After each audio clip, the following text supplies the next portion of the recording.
What's up, guys? Welcome back to the Post Pro Podcast. We are back after a short holiday hiatus. It's episode 33, and it's going to be our New Year's special. So we're going to do like a little 2020 year in review and hop right into 2021 and see what's on the horizon. So I say we just hop right into it.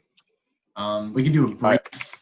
Yeah, well, I was wondering because, I guess obviously there's no way you guys didn't see it, but the whole Netflix releasing a film a week now. Yeah, the 2021 thing. We got, finally, guys. Finally, we figured out where Eric Andre's film. It's finally coming. Bad Trip is finally coming out. Bro, I'm excited for Kissing Booth 3. Is it actually part of the lineup? Yeah. Did you see the video? Did you not see that? The ad's great. It's like, 2021's a year where fantastic stories are going to come to an end, and then it's Kissing Booth 3. Yeah, you have like Joey King talk about like drama. I cannot wait.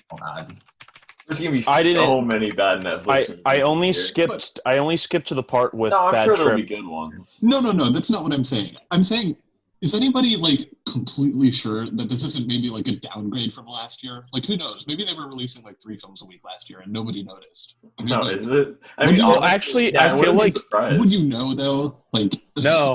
I'm sure there's some statistic that we can look. No, I feel like you're right. I'm saying, like, nobody has looked it up. I'm saying yes. Obviously, there is a way to determine it, but like right now.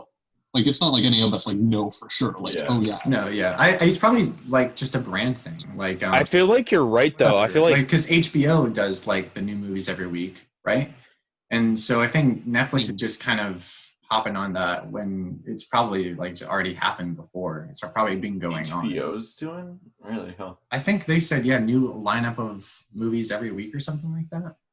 I could be wrong. Maybe that's it doesn't necessarily, updating their database. Yeah. Either way, I mean, Netflix has a bunch of movies coming out, so I am really fucking excited for Kissing Booth 3. I didn't even know that was coming, and I need it in my life. All right. Well, I hope you are satisfied when that comes. Kissing Booth fan, I know. Dude, I love the Kissing Booth. It's incredible. I think I gave the Kissing Booth 2, I think I gave it like a 0. I'm pretty sure I did. I'm pretty sure I rated it. I gave it a 0 because it was so awful. Yeah. Oh. All right. Dude, I'm telling you guys, they are amazing crafted masterpieces for Netflix. So, well, when Kissing Booth 3 comes out, I will look forward to your review, Sebastian. It will be up. The cool one that I saw was that Mystery Guitar Man's movie's coming out on Netflix this year. I actually forgot he even existed until you just said that. Yeah, no, I forgot about it too. I was like looking through a Reddit thread about the whole Netflix thing, and then he posted it, and it was like, my movie's coming out. I was just like, nice. Yeah, one of the OG. Saw like one of the OG of Adam McKay's. Yeah, that would probably be good. Yeah, he was one of the first viral YouTubers I remember as a kid. All right, so I think what we're going to do is just like a brief cover of what we watched over the thing. So I'll go ahead and start it off because I watched quite a bit, but I'll make it nice and breezy. Finish off the year watching some more holiday movies. It's a Wonderful Life, great movie. I watched Karsten Rundquist's new animated short, Long Toast. I'll just say that. Yes. It's Long Toast. Watched Soul, which was good, but I think could have been better. And finish off the year with Tenet, my 4th watch of Tenet. Saw it at home on the 4K Blu-ray. It was good. Started off the year with They Live, which was fun. It was fun. I enjoyed it. Wait, real quick. I didn't see that you logged that. What'd you give it? I gave it 2.5. Yeah, I mean that's fair coming from you. I enjoyed it. Film. Yeah, I enjoyed it. Yeah, it's a film. Watched a true crime docuseries called Don't F with Cats, which was absolutely insane. Really wild. It was just really weird. Yeah. Really weird. Catch Me If You Can. Really entertaining movie. Leo's great. Spielberg, really great movie. Watched Alien with the guys in theaters. That was a lot of fun. The guys. With the guys. Checked out Grizzly Man, a Werner Herzog documentary, which was really good. Followed that up with Into the Wild, which is a really well-made movie directed by Sean Penn, of all people, and probably has Emil Hirsch's best performance, in my opinion. Yes, even better than Speed Racer. I was gonna say. Yeah, then I, watched some DC animation because All right, let's hear it. Going. Justice League versus Teen Titans was pretty good. I enjoyed it. And Sorry. The Killing Joke, I watched probably the most controversial of all their movies, and I actually liked it. I didn't know what the controversy was until after I watched the movie and read up on it. And when I was watching the movie, I was trying to guess what part was so controversial. It was how did you not pick up on that? Because I didn't know, I hadn't read the comic, so I didn't. Well, yeah, it was just. Well, I mean that makes sense, but like even then, it's like it's just wrong. Like that's just not their characters at all. I can completely understand why people would get bothered by it and dislike it, but it personally didn't bother me. It pissed me off pretty hardcore because Yeah. it was just so shoehorned in. If anyone's wondering, Batgirl fucks Batman. Okay, there you go. We'll say it right here. It's very awkward and It was a pretty steamy scene, Sebastian. I didn't think it was awful. well, but it's awkward for me just because it's no. That's not their no. Either way, oh well. I enjoyed the movie. Then started off the semester in my Hitchcock De Palma class watching Rear Window, which is my least favorite Hitchcock, but it's okay. And then last night I watched Draft Day, which is a good sports drama, so I of course liked it. And that was it. I feel like that's your kryptonite, sports dramas. Sports dramas. Yeah. Well, I watched. You guys ready? I'm literally just gonna like 1 minute. You ready? Here we go. Sebastian. I watched 12 Monkeys. 12 Monkeys was really, really good. 12 Monkeys. I watched Die Hard. Again, I think Die Hard's like the best action film of all time. So it was fantastic. Wonder Woman 84. Real quick, piece of shit. Don't watch it. Awful fucking garbage. One of the worst films of 2020. Just straight up gonna say it's probably number 2 on my list. Soul. I absolutely loved Soul. It's your very generic Pixar animated movie with the same exact beats as every single Pixar movie, but it's good. It's fine. I enjoyed it. It had a nice message.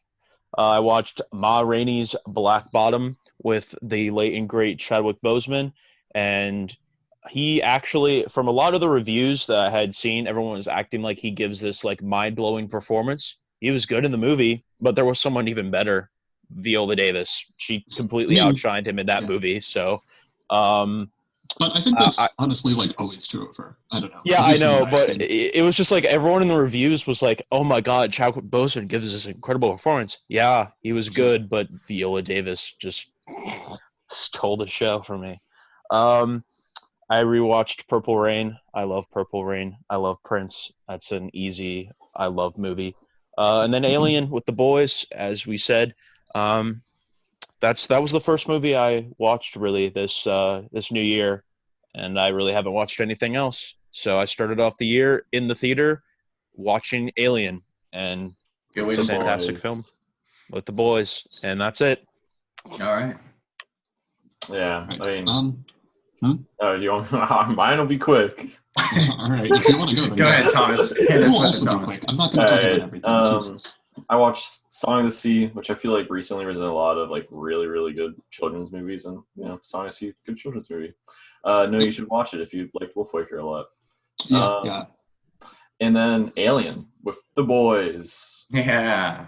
Yep. Yeah. Right. That's my review. Nice. All right. So I'm honestly just planning on. I'm just gonna like list the film name, and then if I don't have anything to say, I'll just Hyperspace Zoom. Yeah, but you guys can stop me if I want. If you want, sorry. Okay. So Grease, Raging Bull, The Elephant Man, which was honestly really, really good. I liked it a lot more than I thought I would. I honestly thought it might be like my least favorite Lynch. Well, Inland Empire, but aside from that. But honestly, it's one of my more favorites. Really good. Picnic at Hanging Rock, Flight, Zemeckis movie. Notting Hill, the Star Wars Holiday Special, which is... I didn't log that shit. I didn't log that fun. Nice. Yeah.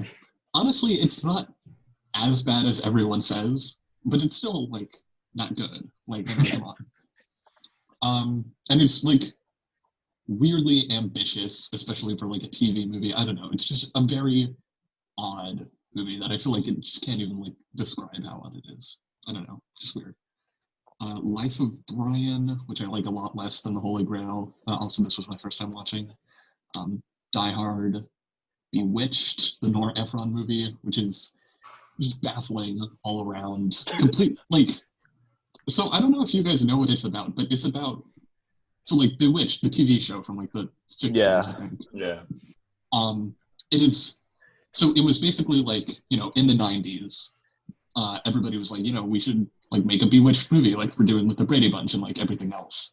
And so eventually, like 15 years later, that turned into like, the movie is about Hollywood trying to make a reboot Bewitched series, but starring Nicole Kidman, who is an actual witch. And it's just not good at all. Like, I don't understand how you arrive at that premise and then like just not make it interesting. I don't know. Very odd. The Cruise, A New Age, The Godfather Part 2, It's a Wonderful Life, The Muppet Christmas Carol, Wonder Woman 1984, The Walk, another Zemeckis movie, which honestly looks like really good and is impressive in that it's one of those movies where like pretty much everything except for the actors is CGI. But I think they use that in a really both like interesting and good way, and it doesn't look like dog shit, as a lot of them do. But you know, still not a great movie or anything, or not even one I necessarily really enjoyed. Harold and Maude, The Conversation, Stand By Me, Yojimbo, The Ides of March, Last Christmas, Crocodile Dundee, Holiday, Dead Man, Playtime, Local Hero, which is like a nice low-key beach movie. Like a Scottish beach movie, I mean.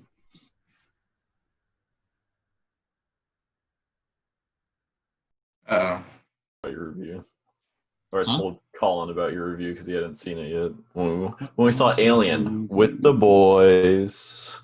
Oh yeah, my review was just... Collin, did you Hell yes. What? did you just start recording? No, it froze for a second. Oh, okay. I was like, what the fuck? So it kind of glitched out. Okay. The last thing I heard Noah say was something about Local Hero, and then it went boop, and then it came back. Oh yeah. Okay. Well, Sorry. I mean, I said Tenet, which was what we were kind of talking about. Oh, okay. Tenet. So- Man, I missed Tenet. Yeah, Tenet. I mean, I didn't even say anything about it, although Okay. I watched it, and then Thomas interrupted, and then yeah. But anyway, I don't mean interrupted because it's not like I have like a coherent like this is what I want to say. But I Keep don't know. talking, Noah. Just keep talking. Yeah, I am talking. Thank you for saying that. Thank you for giving me permission to keep talking. About I hate you so much. A movie that I enjoyed. I don't. Like, okay. Yeah, I don't know. I mean, I think the core strength of Tenet is that Nolan has always struggled with like writing characters, and in this movie, it's just like very explicit that like you're not supposed to like form any necessarily relations with the character. They're just like very broad strokes, very archetypal, which is honestly what he's best at, and you know, completely fails at writing like you know actual developed characters most of the time. But yeah, I think it's good, and honestly, I mean, it's definitely like a confusing movie, but it's not Yeah. like, oh my god, like I need to rewatch that again like right now to like understand what's going on. Like definitely the most confusing part is like the actual action sequences when it's a bit unclear like what the people going backwards are actually doing. But I don't know, like I wasn't really that confused by any of the plot points or anything. But maybe they just went like completely over my head and I just didn't understand it all, and I didn't even understand that I didn't even understand. So who knows? But I don't know. I enjoyed it quite a bit. She's All That, Sherlock Holmes, The New World, the Malick movie, which is really good. I really liked it. So apparently The Tree of Life is like the only Malick that doesn't like fully land for me, which is crazy. I don't know. Although I haven't seen all of them, obviously. But this is like my fourth now. Clifford, which is like a totally deranged comedy from 1994. The premise of which is just like Martin Short plays a sociopathic child. Very bizarre. And like, even more bizarre than that, like there's just nobody in the movie is giving like a recognizable performance as like a person you know. Everybody's just like wildly unsympathetic, unrelatable, just like acts not like a person at all. And it's really funny. I don't know. It's just, it's bizarre. What's next? Let Them All Talk, the new Soderbergh movie, which honestly I'll probably talk about a little more later.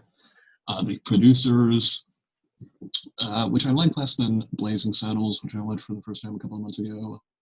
But I still think it's good. I think the main problem is like there's no sense of pacing whatsoever, which is very bizarre. I don't know, especially compared to Blazing Saddles, which I think is paced almost perfectly, even though I don't think it's a perfect movie. I think the pacing is just like incredible. American Beauty, Wild Wild West, which is like one of the worst movies I've ever seen. But Will Smith sings a rap over the credits, so I mean that's honestly like better than the movie. Is that why I got that? That's hot. Is that why I got the 1 star? Yeah. Yeah, exactly. And Kenneth Branagh is like good, I guess. I didn't realize that he directed. I'm sorry. Speaking of Thomas interrupting you, I didn't realize that he directed fucking Artemis Fowl. Yeah. I just never comprehended that. I mean, it's a little weird, I guess. But I don't know. Do you know I actually forgot that movie existed until you just brought it up? Like I completely forgot about it. I forgot about that too. Did you watch it? No, you didn't. No, I literally am not subjecting myself to watching that fucking piece of shit. You would joke that you were going to at one point. Yeah. No, I literally tried to, and I just couldn't. I couldn't do it. I couldn't do it. I'm serious. It was so fucking bad. That was honestly similar to Wild Wild West. For like the first 10 minutes in, I was like, I don't think I'm gonna finish this, and then suddenly I did. I don't know. 2001: Space Odyssey, which is great, and then The Dead Don't Die, which is fine. So yeah, that's it. All right. Yeah, okay. So before we get into anything, I just like to say something kind of funny. So there's this letterboxed list with like tens of thousands of films on it, and you're supposed to go on random.org and it'll pick a number for you, and you go to that movie and pick it. So I just did it, and out of curiosity, I wanted to see what movie I got. So I've spent this time going and scrolling all the way to 4,768 to see what film I got. And would you like to know what film I got? Yes. No shot. It's Artemis Fowl. No, it's something. Okay. It's something it's incredible. You're close, kind of. Nice. This film was made in 1999, directed by Dennis Dugan, starring Adam Sandler, Big Daddy. Big Daddy. All right. Nice. Like, what the fuck? So it looks like I'm going to be watching Big Daddy pretty soon. All right. Well, congratulations on that, Sebastian. Yeah. Let's go. Big Daddy. All right. So obviously, 2020, there were a lot of movies that were supposed to come out, a lot of movies we didn't get to see, but we did end up seeing maybe not as many as we would have. Obviously, I think all of us, I can speak for everyone when we say we didn't see as many movies as we would have because of the circumstances that happened. Yeah. Nevertheless, it was a shit year with shit films. Nevertheless, exactly. There were still plenty of bad movies. So this is going to be our worst of 2020. I'll start it off. Least worst to worst, counting down. I have 7. So number 7 was Peninsula, a sequel to Train to Busan, which I remember Tom used to saying, man, Collin, you had a hard time with these Train to Busan movies because they were pretty bad. And Peninsula had some of the worst CGI in a movie I've ever seen. For like a good budget movie. Yeah. And it was just really bad. Good ideas, but just poorly executed. Ridiculous action, really dumb all around. Number 6 was The New Mutants, the long-awaited X-Men final chapter to the X-Men franchise. So many years of delays and development hell. New Mutants was pretty awful. Yeah, that was so bad. Seeing that in theaters, what a waste of time. Number 5 was Birds of Prey. I absolutely hate this movie. Obviously, like, it's competently made and like the action sequences are fine. It has nice colors and all, but man, it's just annoying. It's like probably one of the most annoying movies I've ever seen. I just can't stand it. Seeing that in theaters, the best part of seeing it in theaters was the Tenet IMAX teaser that came on before. Number 4 was, I guess, my biggest hot take of the year, The Five Bloods. I thought that movie was awful, and I'll just keep it at that because we talked about it before. Really did not like that movie. All right, and then I'll save my top 3 after we go around. Yeah, I guess I didn't really have that many that I absolutely hated. Because I mean, usually if I see a movie that I think I won't like, I probably just won't watch it. So I guess I'll just go through my bottom 5, which, I mean, some are awful. Like, I guess number 5 would be The Way Back, which, I mean, wasn't bad, but definitely wasn't good. I felt like it just wasn't doing anything. Impractical Jokers, the movie. It was something. It existed. Oh, well, man. I'm surprised. Oh, I guess it's top 3 already. Well, yeah, look at that. Crazy, man. All right, yeah. Crazy. Yeah, I guess I'll go next. I mean, I have a couple of movies that I didn't like, but I'll just get to the ones that I thought were bad. Starting with 7.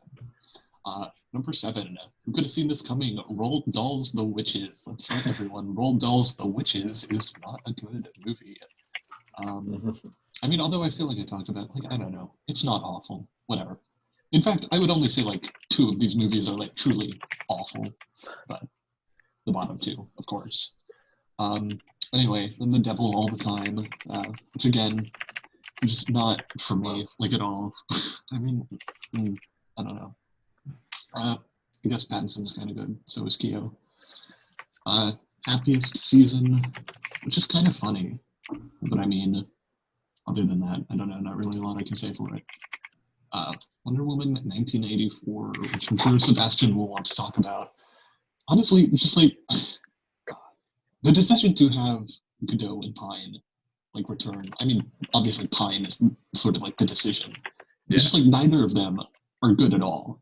And I thought they were, I mean, Pine more so, but I thought they were pretty good in the first one. And it just doesn't, I don't know, just Wig and Pascal are, I think, actually pretty good. And that's definitely why I give the movie 2 stars instead of a half star or something. But I mean, just I don't know, man. It's just nothing. There's nothing there. Oh boy. And so yeah, other than that, it's my bottom 3. All right, Sebastian. All right. I've seen a lot of fucking stinkers this year. I've seen all of the stinkers. I have a lot to say about a lot of these films because as shit as this year was, a lot of these films are very incompetent and devoid of emotion. We're going to start off, I got 7 as well. Number 7, Witches. I watched Witches with my family and because my mom wanted to watch it and I already knew I was in for a fucking stinker. I wouldn't say it's necessarily the worst film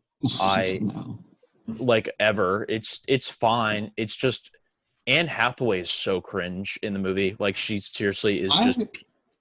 I honestly thought she was the best part. I thought she was pure cringe. I could not stand her performance she was giving. I just couldn't buy into it. The original Witches movie is better in every single aspect, and that's just the truth. Moving on, Impractical Jokers. I had written that down, and it's a movie. I thought no one was going to mention it. I had it written down, so thank God I'm not the only one that thought that, because that movie fucking sucked, dude. It was it was really so bad. Funny. No, it was not. It was so cringe. It was they made the television show, but worse, into a film, and that first half of the movie was with these really awful acted scripted scenes, and I'm what the fuck is this? I came here to watch the TV show in movie form with maybe longer prank sequences and stuff, and then they're no, let's just be our teenage selves. Whatever. Shit film. Next up on the list, New Mutants. You all knew it was coming, but in all honesty, when I get to my top of the list, you'll see why this one's a little lower, because at least New Mutants, for what it was, it wasn't complete and utter trash. It was trash, but it wasn't I'll be honest. I wouldn't mind. It's a movie if someone had on object to it. Right, It exactly. doesn't make me that upset. It's just not a good movie. It really didn't anger me. It just had some really awful CGI, had some really bad story decisions, but that was about it. It was a fine, okay film, but it was still really bad. It's not as bad as the next films I'm gonna mention. Now, before I get to my top three, I gotta get to my next one. Okay, what is it? No one has mentioned this yet, and this Probably haven't was seen it. objectively the worst animated movie of the entire year. Scoob. Scoob was a fucking piece of shit.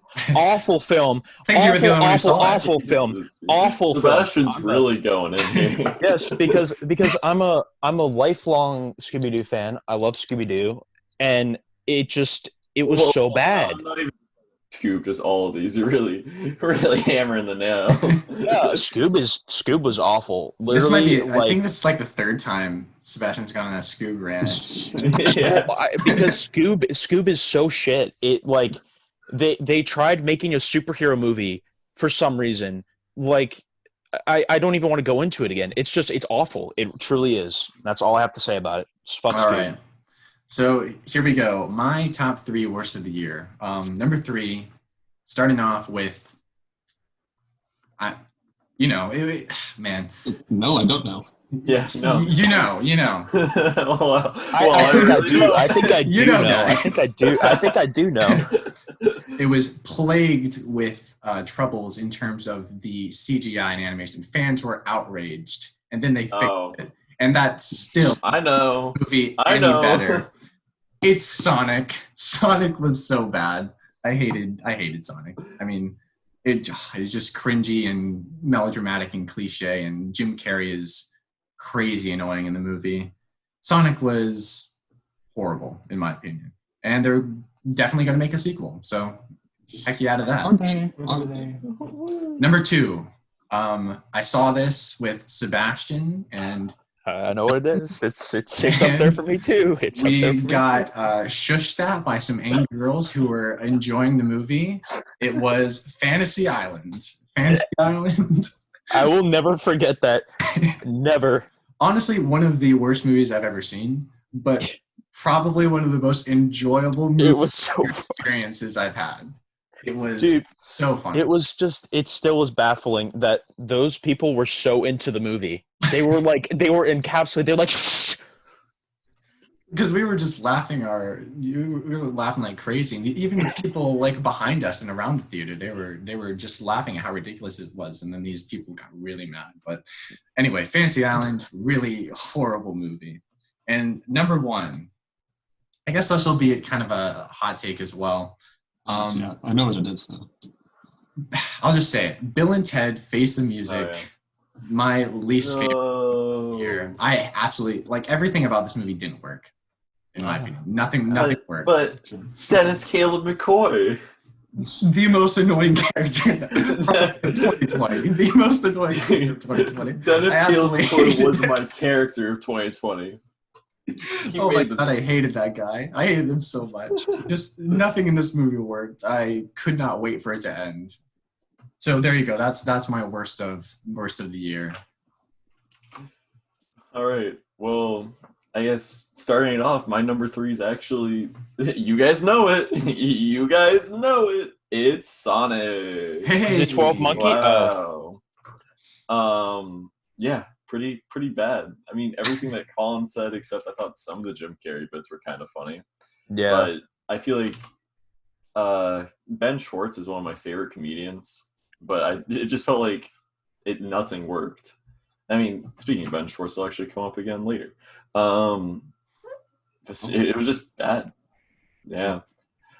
Some of the Jim Carrey parts were funny to me, but not good. And then I have two that I don't think either of you guys saw, because I saw them same reason you guys saw Fantasy Island. I was walking in to see a bad horror movie. And I saw my number two is Gretel and Hansel, which...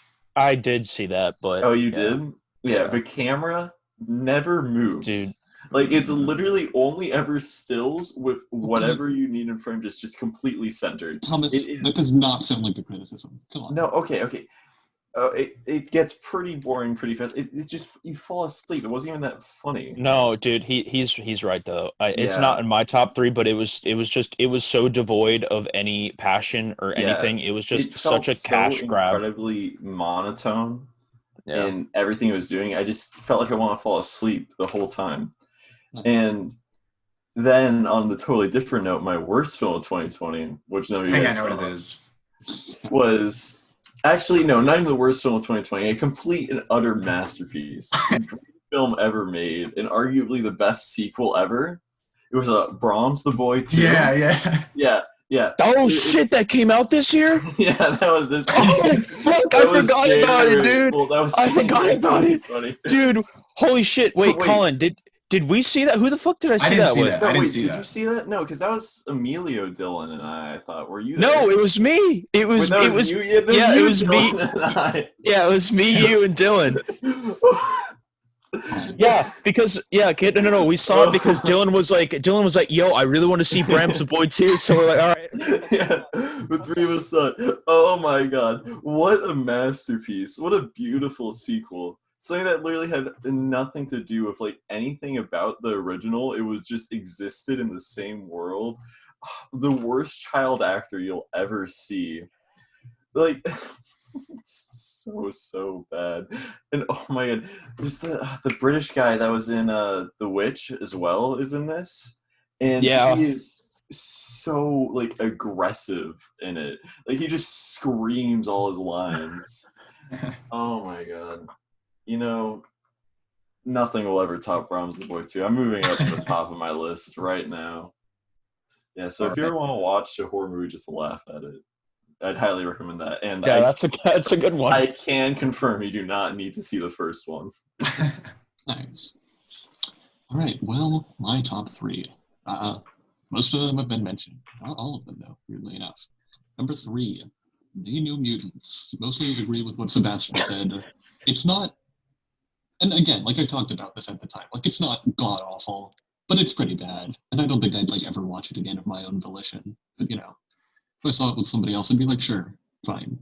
And I think it's mostly just like the last 30 minutes that like really drag the movie down. And the rest of it is like, yeah, whatever. Number 2, God, The Gentleman. Just an absolute dog shit, like pretentious, unfunny, like fully 5 like movie star performances that are like, what are you doing? Like what is this supposed to be? I mean, Charlie Hunnam's career is completely baffling to me because he's pretty bad in like every movie I've seen him in, but I like most of the movies that I've seen him in, and this is the only exception. But you know, not really a good actor. I don't really know what's going on there. Colin Farrell's gonna be good though. Anyway, and then number 1, Sonic the Hedgehog. Hey. Bad movie. It's the worst movie I've seen this year. Honestly, like, I think if I had seen like, you know, like Doolittle or Artemis Fowl, like other flops, you know, those might displace it.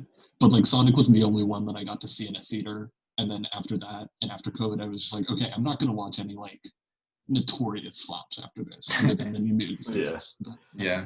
I think we can all agree there are plenty of other movies we could have watched that definitely would have been on this list. But yeah. I mean, Sebastian, were you the only one who didn't have Sonic on your list? Yeah. He hasn't gone yet. Well, Sonic's spoiler alert, Yeah. Sonic is not on my list. There you go. is it on the other list? No. On the best of? Yeah. No, because I And my honestly favorite movie of the year. I honestly didn't think Sonic was really like, I get why you all think it's bad, but I didn't really see it as awful. It was bad, but it wasn't like, I don't know. I just think Jim Carrey kind of saved the movie for me. I thought it looked like a lot of fun. But anyway. Sort of. But like, I cannot see me watching that movie ever again. Like, I'd watch it. Honestly, I would watch it again. But I also have a bias towards Sonic, so I mean, it is what it is. It is what it is. Anyway, all right, here we go. Top 3. I've got some contenders up here. I can't pick between some of these. The top 2 stinkers, I would say, are on the same level. But number 3, Wonder Woman, 1984. I have a lot to say about this movie, and I'm going to refrain from saying anything really over the top. Pile of shit. Gal Gadot's worst performance. Pedro Out of, like, Pascal. three, Yeah, Pedro Pascal basically carries the entire film. That's the truth. Um, it's just shit. The CGI is god awful. The story and the writing is awful. It's probably the worst written DC movie to date. I would go as far to Wow. say. Okay. It's completely devoid of just everything. It's awful. It has just forgettable. It has a forgettable villain, Pedro Pascal. It has a forgettable sub villain, Cheetah. It has a forgettable plot. It has a forgettable MacGuffins. Everything is forgettable. It is just the most forgettable superhero movie ever made, and that's the truth. I would go as far as to say, as it definitely was worse than New Mutants. I would rather watch New Mutants than watch Wonder Woman 84 ever again, and that's Wow. the truth. I think that's true, but like I like Wicked Pascal enough that I don't consider it a worse movie. But, It just I mean, it whatever. just was completely devoid of just a soul. It was just a cash What grab. did with I Wonder tell you, Woman. Sebastian? What did I tell you? Well, you see, I was holding out hope that it would be Yeah, good, me and too. it was not, and I'm here to admit that it was not good. So there you go. Fuck that film. DC is giving her another film, and it's all because she decided that she had enough responsibility to write this movie, and she clearly does not understand Wonder Woman, the Wonder Woman mythos, or the Wonder Woman character. And that's the truth. Patty Jenkins, it's time for you to go. Anyway, moving on. Artemis Fowl. I saw maybe 20 minutes of it. Wait, so Okay. does that really count? Yes, Yeah, okay, it yes, deserves because it. It deserves it. You're gonna make him because- watch the rest of it just yes. so you can put it on a fucking year-end list. 20 Yes. minutes of that film made me want to kill myself. So if that is not enough for you, I don't know what is. It was awful. The child actor was trash. Okay? Well, I they just I gave don't- that kid a movie. Yeah, I know. He never acted in anything before. They were just like, Yeah, and they just, that's there you go. Anyway, so no one gave a shit about that movie, and I didn't give a shit about it. So that's why it's an honorable mention up here, because I technically did watch some of it, and I thought it was awful. So there's that. But I would definitely say, out of everything I have on this list, there are a top two, and I cannot. They're both just number one. They're just Okay, yeah. equally just as shitty. Here we go. Drum roll. Fantasy Island and Kissing Booth 2. Kissing Booth 2, it had to be out there, okay? Man. Kissing Booth 2 is just fucking awful, but Fantasy Island is just definitely, out of everything I had saw in 2020, it was definitely the most soulless, just cash grab of an old property as you could ever get. It was just like, hey, Boomer, do you remember Fantasy Island, the TV show? Hey, well, here it is for you, but in a film, and it's a horror movie now. Hey, Gen Z guy, you ever heard of Fantasy Island? Don't worry, it's a Blumhouse movie. You'll come and see it anyway. And that's Fantasy Island in a nutshell. Fuck that film. Michael Pena sucked ass in it. He was he was just awful. He was so bad, dude. Like, I don't know why they decided to make Michael Pena like the guy on the island that is like the evil guy, but he's not really evil. He's just the guy, like, whatever. And then Michael It just didn't Rooker's make in any it. sense. Didn't make any And Michael sense. Rooker's Michael in it. Rooker, yeah, he was the best part. He falls off a fucking dies. Sounds great, guys. Sorry, spoiler man. if anyone that wants to watch Fantasy Island, but the best scene in the film that made it just worth the watch was Michael Rooker fucking throwing off himself off a cliff. It was incredible. It truly was. Definitely one of my favorite scenes of 2020 for sure. And then Kissing Booth 2, I just don't know what to say about it. It's really bad. It's bad, and I really advise anyone to watch the first or the second one. But if you really want to, I would recommend it at the same time. It's very weird. It's like, it's really fucking bad, but at the same time, it's so bad that it's good, kind of. It's just it's like in a limbo of films. I cannot explain to you why the Kissing Booth 2 is good, but it's not good at the same time. It's very weird. I can't explain it. It's a phenomenon that's definitely happening. Both of them are some of the worst films Netflix has ever made, but at the same time, they're just so good. It's just I can't help but watch. I'm so excited for Kissing Booth 3. All right. So now that you remembered Brahms the Boy, though, would that be a? Oh, dude, Brahms the Boy would be fuck. It would be it'd probably be 2. That movie was fucking shit. I forgot about it because I'm looking at my letterbox. I don't even think I fucking logged it because of how awful it was. If you I weren't did, you weren't really using Letterboxd then. No, I wasn't. That's probably why I forgot. But God, that movie was abysmal. Okay, and we move on to the top movies of 2020. Obviously, like we mentioned before, we didn't get to see a lot. I think there are plenty of other movies, at least for me, that I still have yet to see. Especially when the Oscars come out, that'll probably change this list up a lot. Still want to see Nomadland, Macari, movies like that. So this is a very tentative list, but starting off with the honorable mentions for me, top of 2020, I have Soul. Soul was good, but nothing great in my opinion. Alien Xmas, which was that great Netflix stop motion movie that I watched. The Lodge. I know Sebastian and Thomas hated that movie. Oh, I forgot. Dude, that would have been on my bottom. I forgot about that. I actually thought it was pretty good. I liked it for what it was. The Invisible Man as well. Tons of plot holes and such. You could really nitpick that movie to death, but it was enjoyable. And guess what, guys? The Impractical Jokers movie is in my Oh, what? Look, okay. It wasn't necessarily good, but I had a blast watching it. And that's all that matters for that type of movie, right? I enjoyed it. I liked it. All right. So starting off, number 10. Honestly, no movie I watched in 2020 really wowed me.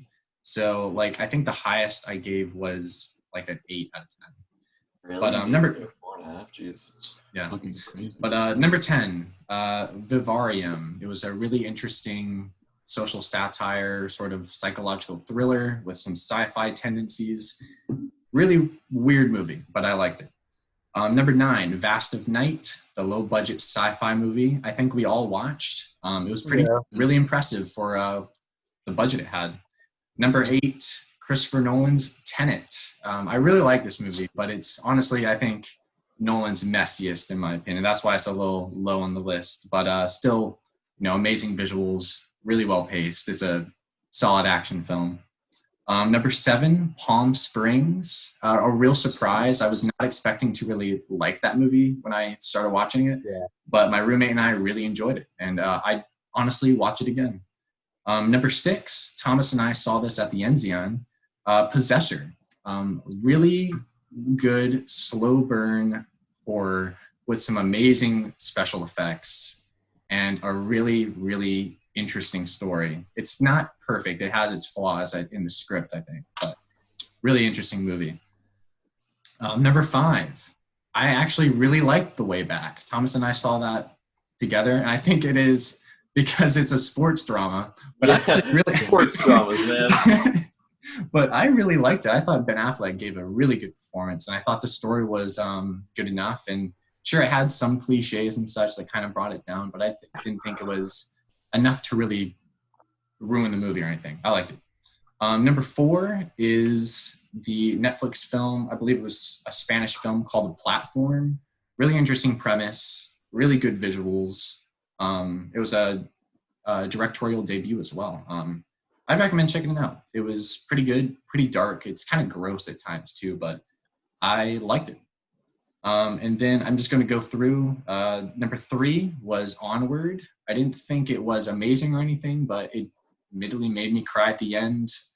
I thought Onward was better than Soul, actually. And number 2, this is where Noah and I differ, but number 2 is The Gentleman. Oh yeah, I absolutely love The Gentleman. You and Noah's appreciation of film differs quite a bit. Oh yeah, definitely. So it's no surprise that they're on the opposite list. But I thought The Gentleman was great. I actually picked it up on Blu-ray during Christmas break. I thought it was really funny. Sebastian and I saw it. Yeah, we had a really good time. Mm-hmm. And yes, Colin Farrell is the best part of that movie by far. He is great. Yeah, it's the truth. Yeah, and so number one, a real surprise. I'd heard a lot about it when it came out in the festival circuit, but Sound of Metal really was a solid movie. Riz Ahmed gives a great performance, and the sound design and sound editing in this movie is phenomenal. I hope it wins something at the Academy Awards. I hope he gets nominated for Best Actor. He deserves it. Yeah, definitely. I mean, he probably does. There's few really standouts this year. I mean, no, but like, I guess there's a lot that we weren't able to see because of screeners and such. Yeah. But out of everything that was released pretty widely, I'd say that was definitely like the best performance of the year, in my opinion. Yeah. All right, but yeah, Sound of Metal is my number one. I still don't think it's like amazing or anything, but it was a solid movie. I liked it. Yeah. All right. So I'll go. So number 10, Bill and Ted Face the Music. Cause I don't have that many. It's pretty low, but gotta throw it out for Anthony Carrigan. Best Supporting Actor, Caleb Yannon McGoy. Let's go. And then The Gentleman. I also liked it. Colin Farrell was good. That's weird. Onward. It was solid. Invisible Man. Pretty spooky. When the paint falls off the ladder. Dude, that was good. Best scene. That was the best scene, yeah. Yeah. Vast the Night, I mean, basically what Colin said, just for the budget he had, fucking stupid impressive. And, just a really long episode of The Twilight Zone. First Cow, very, very good. Another slow burn, very, very good, characters and how he builds it up. And, I mean, the performances were also fantastic.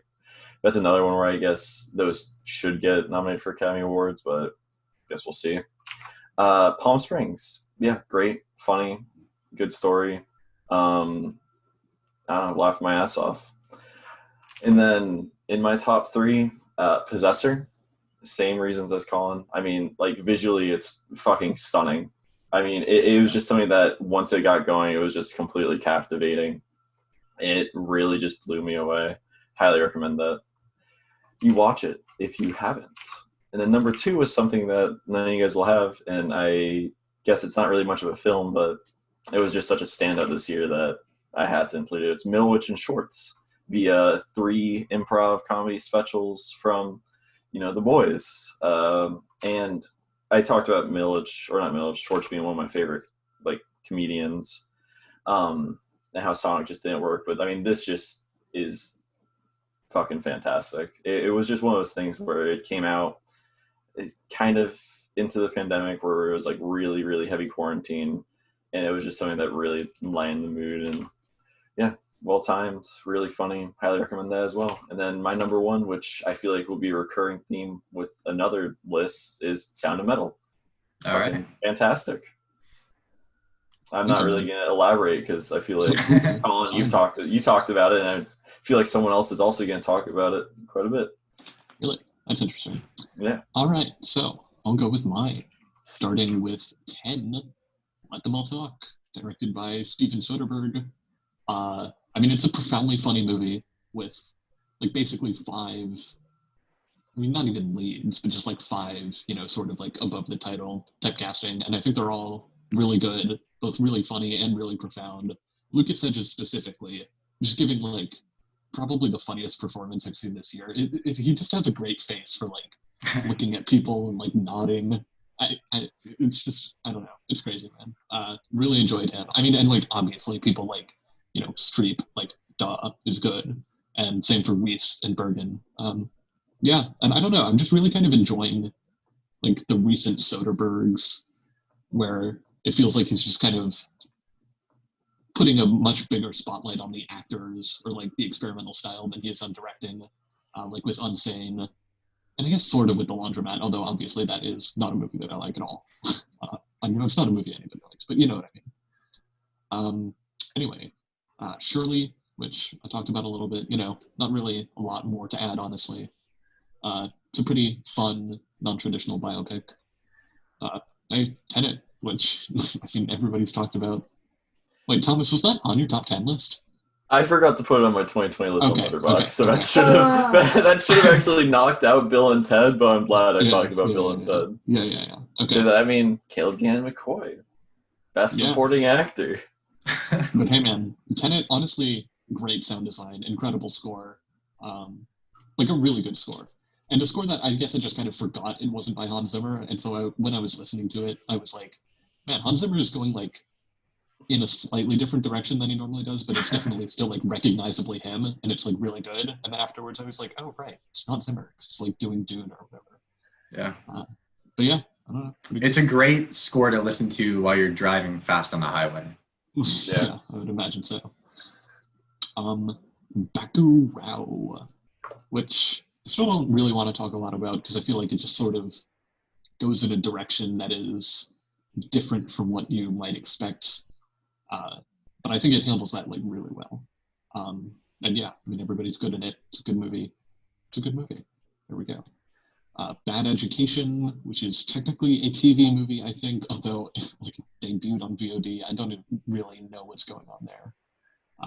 But I mean, hey man, Hugh Jackman, Allison Janney, can't really go wrong with that, can you? Yeah, I still want to see that one.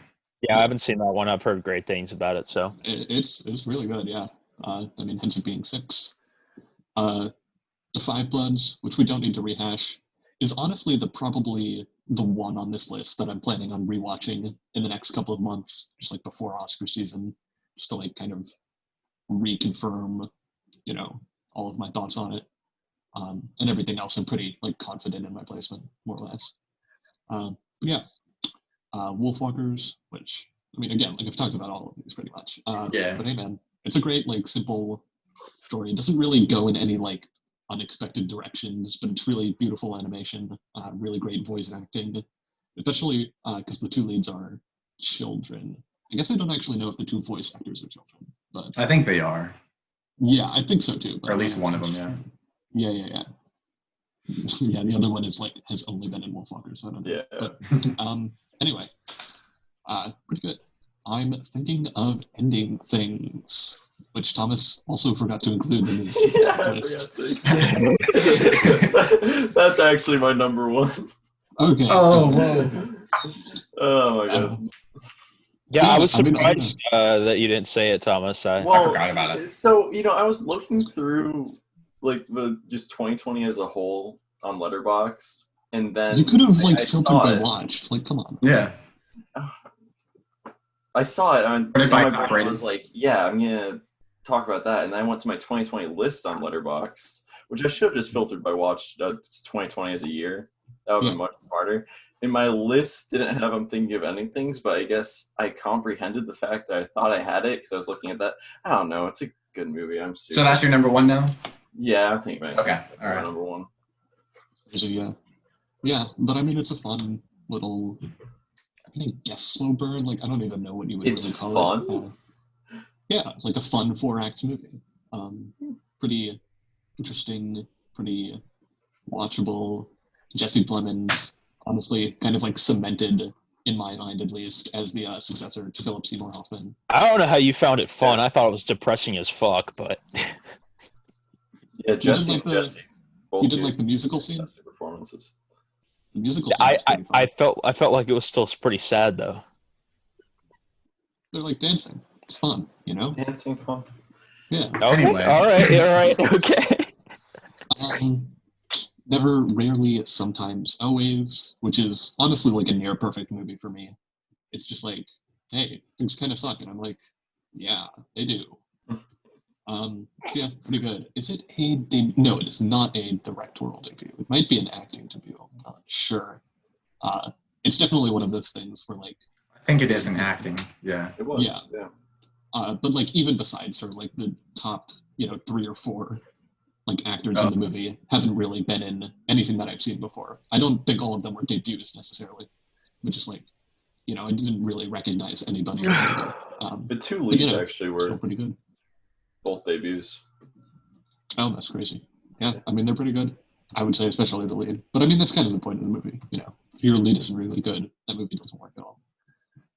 But hey, speaking of near perfect movies, First Cow, my favorite movie of 2020. I mean, I would say so far, but I don't really have anything on my watch list that I think is going to top it. Maybe like Promising Young Woman, maybe, but I kind of doubt that. Yeah, I don't know. First Cow, just like a perfect movie about two nice people being nice and also being not so nice some of the time. And also, there's a cow. No, Wow. can't really go wrong with the cow. Cow's Is pretty it good. is it the first one? Well, In a manner of speaking. in a technicality. Yeah. It's not like if you said like, this is the first cow, that would be technically wrong. But if you specified Right. first cow, Right. etc., then that would be correct. Sure. I mean, it's not even like it's a secret. Like it's pretty obvious what it is the first cow, etc. But and you can look it up. It's not like a spoiler or anything. But Yeah, I mean, hey, I'm already committed to not spoiling it. So there we go. All right, first cow. Yeah, that's it. All right, Sebastian. I got a top 15 list here. So the Wow. bottom five are Brainstorm. honorable mentions pretty much. I got Invisible Man, bottom of the list. Again, that was good. We had a good time watching it. It was very messy at parts, but it had a lot of moments of really good pacing and really good scare tactics. I still think Upgrade was better, but Invisible Man was good. Unpregnant was a kind of a surprise for me this year. I actually really enjoyed that movie, and I would advise people to watch that. It's actually pretty good. It kind of went under the radar for a lot of people. I didn't really hear people talk about it, but it was actually like probably the funniest movie I saw this year. If I was to be quite honest, I thought it was pretty good. Palm Springs, I thought it was pretty good. For Andy Samberg, it's pretty good just because he annoys me sometimes, and I thought he was pretty good in the movie. So congrats to Andy Samberg for actually delivering a solid movie for once and not a pile of shit. Hey, Hot Rod's good. No, Hot Rod is terrible. Hot Rod's great. Pops. All right. Next up, King of Staten Island. I thought I'd mention that too. I thought Pete Davidson gave a really good performance. There's really nothing else to really say about the movie. I just want to mention it simply because of that, because I thought he did a really excellent job in that movie. I really think he could have a really good acting career if he wanted to, but it is what it is. Platform also really enjoyed that. Collin mentioned that. I thought that was, for what it was pretty good. It wasn't anything like groundbreaking. It was just a very interesting concept that was done very well. I thought the camera work was very nice, and not much to say about that. It's fine. It just kind of annoyed me a little bit, slightly annoyed me a little bit, because like, oh hey, this is an allegory for society, and society's bad. Haha, gotcha. Okay, thanks movie for telling me about how society should be. Anyway, next up, Chunky Shrapnel, the live concert movie from King Gizzard and the Lizard Wizard. I absolutely loved it. I thought it was fantastic. It was definitely a highlight of the year for me. I remember buying it for $10 and watching it, and it was fantastic. I had a great time with it. Definitely, obviously not on anyone else's list, but I had a great time with that. So, Chunky Shrapnel, shout out to Gizzard. Next up, Freaky. I'm only putting Freaky up here because it was just a moment in the year where I had a fun time in the theater, and I barely had any of that this entire year. So I'm only mentioning it simply because of that, because the overall experience of Freaky with Collin and with everything, it was a good time. So I got to mention that. Next up is Tenet. Again, we've talked enough about Tenet. I don't have to say anything else. Tenet was fine. Yeah, if you want to hear our thoughts about Tenet, there's like what, 1.5 The hours. Tenet spoiler discussion. Yeah. So yeah, we all liked Tenet. We just we didn't like some things about it, but overall, it's a very good movie. Next up is Soul. I thought Soul, again, I talked about it earlier, generic Pixar formula, but it had a soul. So it kind of spoke to me. I enjoyed the central message it was trying to portray. I also really liked how they incorporated a whole bunch of Picasso paintings into the movie. I thought that was really cool, seeing Picasso's art kind of come to life. Again, very minor thing that made me happy. It was just cool. Next up, I'm thinking of ending things. As you have seen on the podcast, I'm not the biggest fan of Mr. Kaufman, but every once in a while in his filmography, I've enjoyed a film of his, and this one is definitely an exception to that. I thought it was pretty great. I thought the acting was fantastic. I thought the aspect ratio was a very interesting choice that played very well into the movie. I enjoyed the cinematography quite a bit. If I was to honestly say, I think it was probably the best cinematography of the year. I'd like to see it get awarded for that because I thought the cinematography and fucking I'm Thinking of Anything was gorgeous. I thought it was wonderful. So yeah, really great performances, really great story. I really liked it. Next up is The Gentleman. I definitely can see why some people would not like this movie, but I had a fucking blast watching it. I really did. Yeah. Collin was like, let's go see it. I was like, all right. And I fucking loved it. I thought it was great. There's really not much to say about it. It felt like a fucking Tarantino British movie. It felt like if Pulp Fiction was in Britain. It was great. I loved it. Thought it was great. Next up, and I guess this is going to surprise Thomas, I guess. Sound of Metal is at my number 3 spot. I really enjoyed it. I thought, Razamad was really good. Rizamad, excuse me.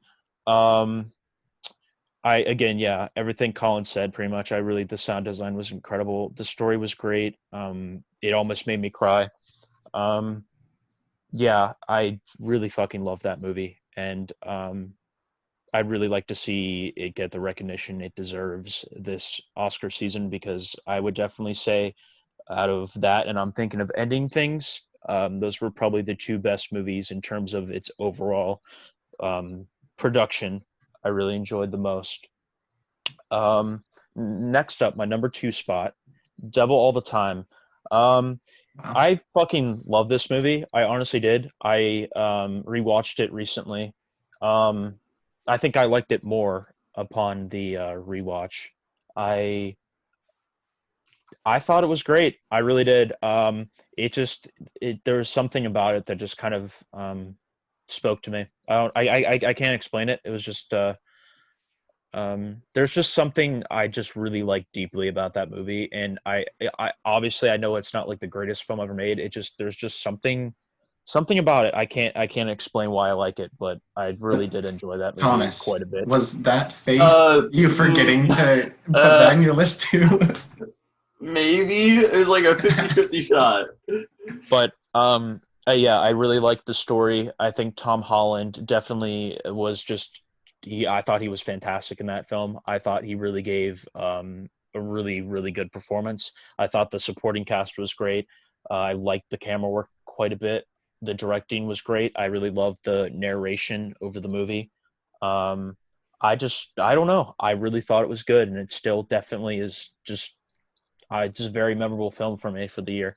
But my number 1 movie, I've said this many times before in the podcast, and nothing still ever topped it.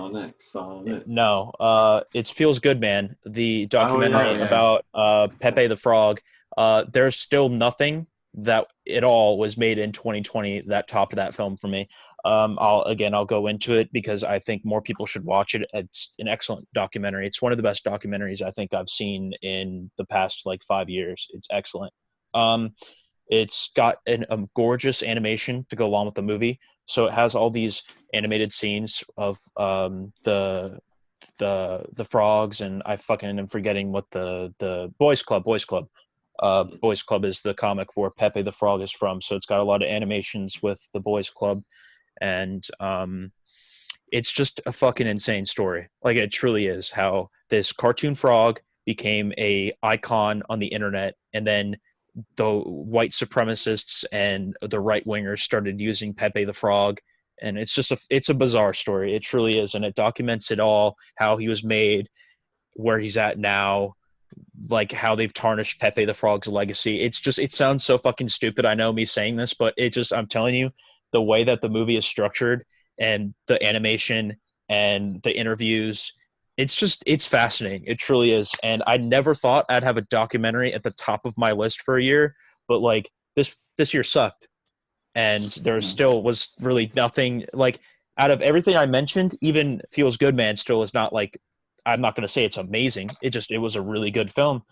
Everything I mentioned, there was nothing that I really can utterly come out and say, this movie wowed me. There was nothing on my entire list that seriously like dropped me to my fucking knees and wanted to dick suck the director. None of that. Like there was nothing that just really wowed me. I don't know if I've It ever was a had that very- reaction, but all right. Yeah, that was me for Blade Runner Maybe watch 2049 some for sure. instances. I wanted to suck Denis Villeneuve off, man. You know, but like this year, nothing. There was really nothing that kind of wowed me. I would say the closest moment I got was really watching Sound of Metal. But even then, there were some things in that movie I didn't particularly like. But it goes to Feels Good Man for me. So All right. I, again, highly recommend everyone to watch that movie. It truly, I'm telling you all, for a documentary, it's truly something special that I don't think we'll ever see in a documentary again. It just has this energy and this vibe and a beautiful animation to go along with the movie. So please check it out. It deserves the attention. It's on the watch list. So someday I'll get around to it. It's excellent. So that was our top films of 2020. And to cap this episode off, we're just going to briefly talk about what we were looking forward to this year. So let me pull up my anticipated list. And I guess I'll just give like I'll just kind of throw in whatever.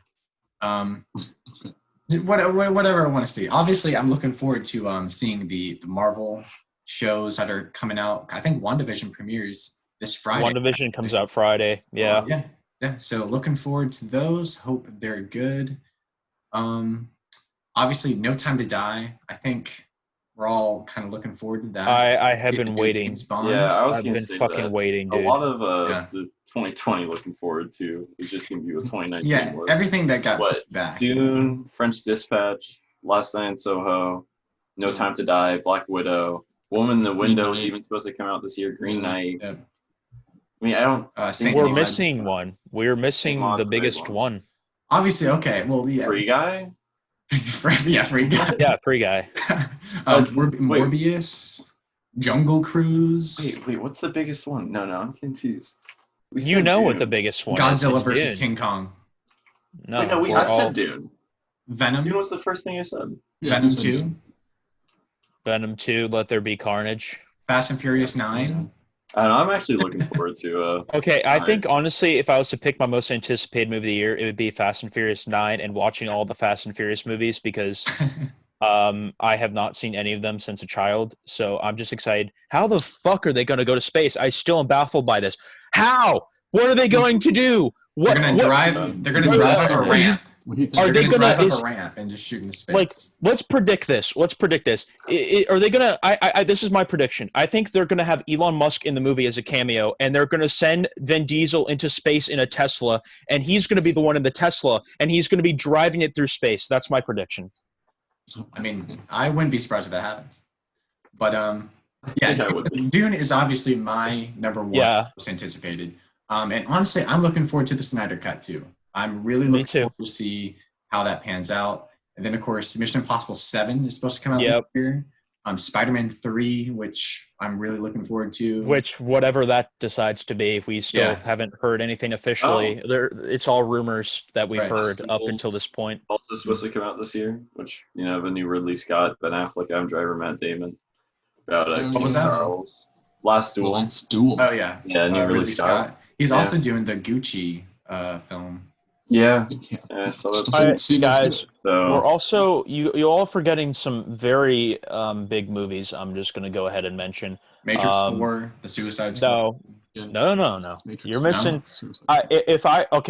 In legit honesty, if I was to pick one movie that's not Dune, okay, because we all know, I think everyone in here is most excited to see Dune. Am I wrong? Like that's pretty much the most hyped movie of I mean, like. it's not my number one, but sure. But Yeah. general film. I'm Can I most make excited a to guess? see. Can I make a guess, Yeah, Sebastian? shoot. Is it The Unbearable Weight of Massive Talent? No, Oh, Never mind. that's close. That's I'm looking close. forward to that one. but no, there's one movie that trumps them all for me. Mortal Kombat. I don't give a fuck if that movie's shit. Oh. I don't care. I'm Oh, there shit, I opening forgot day. about that. I'm there opening day. I've been dying. I have been fucking dying my whole life. Literally since I was a child. I grew up playing Mortal Kombat. I've been dying to see a actual Mortal Kombat film with modern graphics, live action. And if I get it, I just want to see good fights and good fatalities in a film. That's it. I'll be happy. So that's my most anticipated film of the year. So All right. Noah, what was your most anticipated? I mean, my most anticipated is Last Night in Soho, which Thomas Okay. talked about briefly. I mean, other than that, other than the things that we've already mentioned, Mike Mills is maybe releasing a new film this year with A24, Come On, Come On, which I'm looking forward to, because he directed 20th Century Women, of course. Also, supposedly The Tragedy of Macbeth, the Joel Cohen movie, and 3,000 Years of Longing are coming out this year, although I would not be surprised at all if both of those or either of those got pushed back, because I just feel like they've been talked about for so long, and both of those. Yeah. And speaking of Wouldn't be Coen, surprised. the Coen brothers written Scarface directed by Luca Guadagnino is supposed to come out this year as well. That'll be interesting. I think it'll be interesting to see. Huh. Yeah. That's weird. I'm still not excited. I'm gonna give some honorable mentions for movies I think are gonna be interesting to see. Again, shout out to Zack Snyder twice. Excited to see the new Justice League cut. Because apparently after this he's done. This is going to be his last DC film, so it's going to be a send-off for his legacy of the DCEU, essentially. Also, Army of the Dead by Zack Snyder, which, by the way, Another fun Netflix fact. one. Yeah, there's another one. But fun fact about that, Dave Bautista was supposed to be in Suicide Squad, and he dropped not doing Suicide Squad to do this Zack Snyder movie. So I just thought that was interesting, especially for Bautista, because he's like James Gunn's butt buddy. Uncharted, Is he? again, I'm excited to see how that turns out after fucking 9 directors and countless rewrites. I am very scared for that film. Yeah, but speaking of rewrites what in 2021, Chaos Walking is also going to yeah. come out. yeah, And, that's finally coming out. Yeah, Kaufman dropped off the project and dropped the writing credit. Really? Yeah, he did. How- Dang, I But was they hoping still- that, I was hoping Yeah, that what would a be my surprise. first Kaufman I liked. All Dude, right, if Chaos and then Walking was your first Kaufman you liked, oh my god, I think I'd break. did any of you guys mention Matrix 4? Because I'm kind of Oh, curious no, to see I how said that. it. Yeah, that's going to be very. Looking forward to it.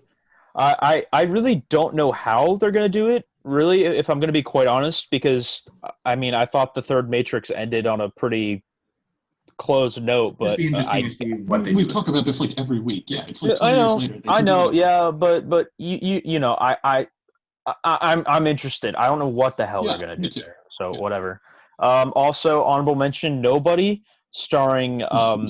Mr. Bob Odenkirk, looks fucking wild, and I'm here for it. It basically just looks like John Wick with Bob Odenkirk, and I'm fine with that. If that's exactly what it is, I will probably love it, just because it looks pretty well made. So, excited for that. Also, this movie I've been following, with Mr. Sly, Sylvester Stallone's Instagram. He's been filming this movie called Samaritan, and it just looks bonkers. So I'm excited to see what the fuck that's all about. Also, we're getting a new Purge movie, guys. Be excited for that. The coming last out. Purge movie. The final Purge movie. The Wait, officially? the Forever Purge. Yeah, well, but it is the last Purge movie. Yeah, and then I've been following this for I think 3 years now. I've been waiting to see what the fuck this is about. The Conjuring, The Devil Made Me Do It. It's gonna be it's a Conjuring 3, but it's gonna be about Amityville, and I think I've mentioned briefly the Amityville loophole in films. How many fucking Amityville movies there are? Yeah. I'm wondering if this is going to fit into the Amityville loophole. I'm very excited to see what happens with that. West Side Story, I'm excited to see that. Suicide Squad, we mentioned. Very excited to see James Gunn's take on Suicide Squad. And then the last film I'm gonna mention, because I would definitely say between Mortal Kombat and these are my most anticipated films. Halloween Kills. I've been waiting for Halloween Kills for 2 years now. I've been waiting to see this film because it's done. It's ready to be released, and they only have given us like that minute of footage. They've already screened the movie to people. People have already seen the entire film that's literally ready to go. And I've heard from everyone that's seen it that it's like the best Halloween movie like ever. Out of all of the Halloween movies, I've heard this is like the best Halloween movie. And there's been plot leaks, there's been script leaks. I have stayed away from all of it. I have only read the reviews that people have seen, and they were just like, it's fantastic. Every single fucking review I read. So I'm excited. I'm really fucking excited for that. And then I just wanted to mention Top Gun Maverick, because Yeah. in We wanted to do that in 40X too. Yeah, 40X, yeah. And then M. Night Shyamalan's Old is supposed to come out this year as well. Oh, also, and the Damien Chazelle movie, Babylon. If we're to be quite honest, this is the biggest movie year of like all time that I've been around for. Like seriously, like literally everything got pushed back from last year, and then everything is coming out this year. So movies like, I didn't even mention this movie. I'm just thinking right now, like Quiet Place 2. We were about to see that movie.